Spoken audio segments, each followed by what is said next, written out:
So, for those of you who may not be aware,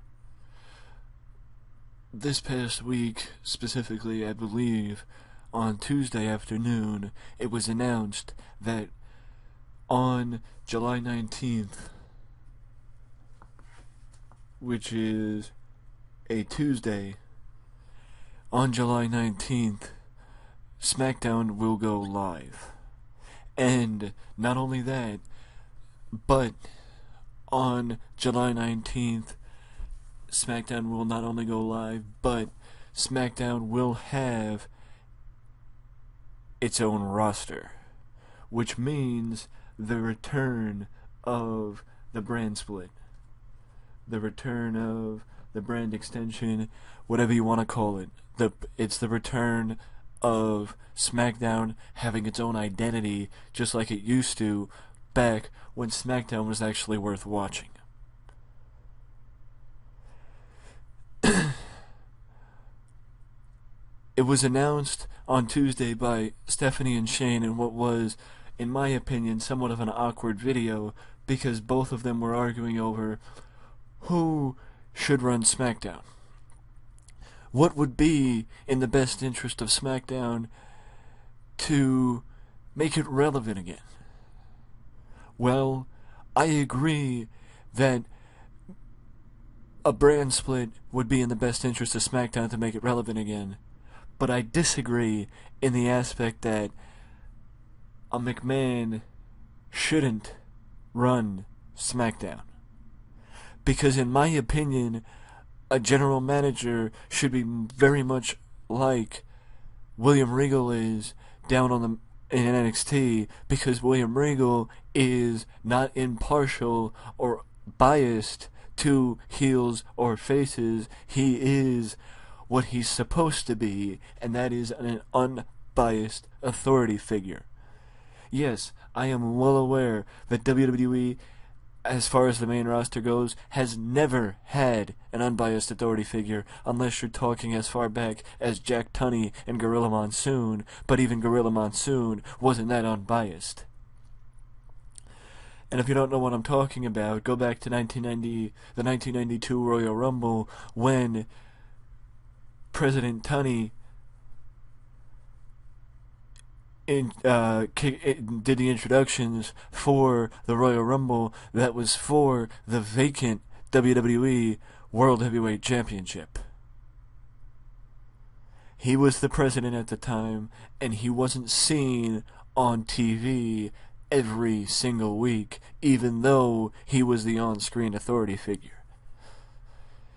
Things have changed since then, and things changed once Mr. McMahon was born, because Vince became the most popular talent in the company as far as heels go,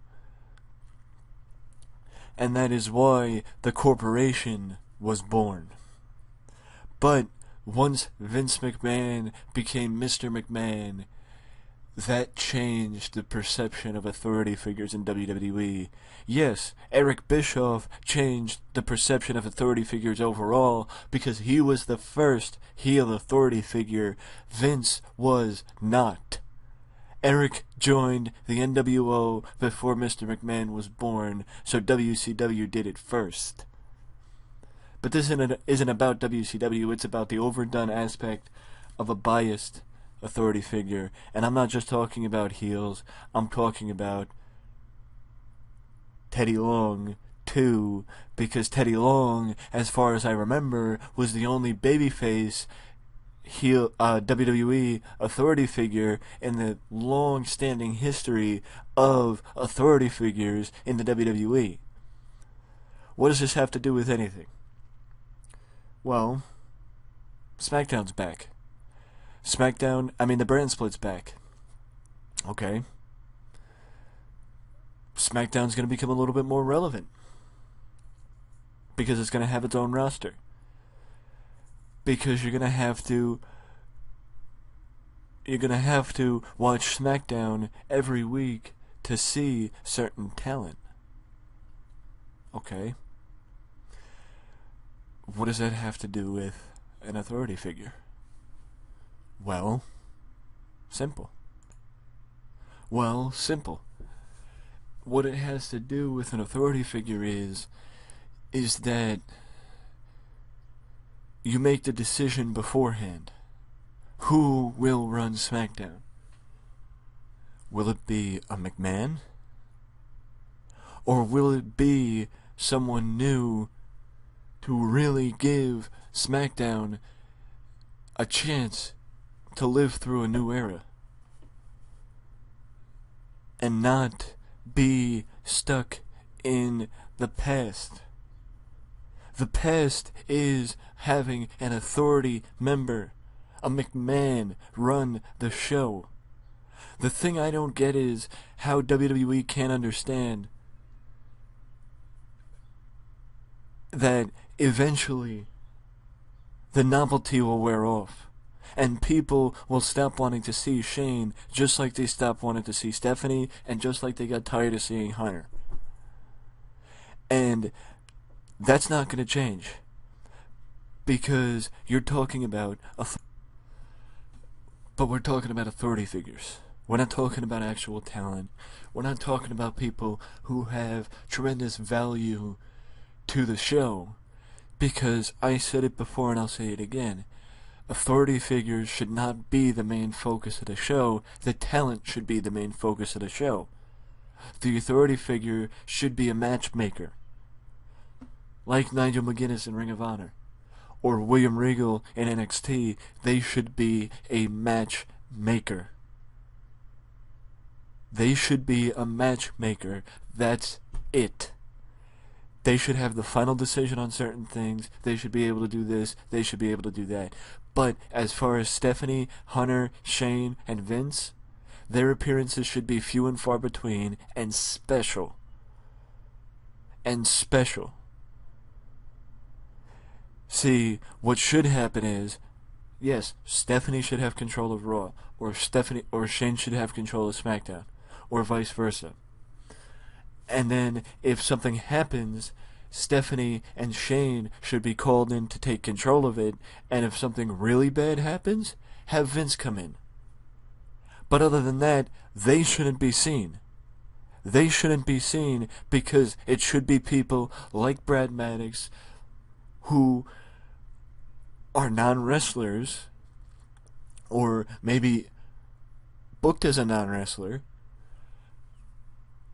or like a Teddy Long or a Vicky Guerrero or somebody like that they're not using, who can talk, who can be used as an authority figure that isn't named McMahon.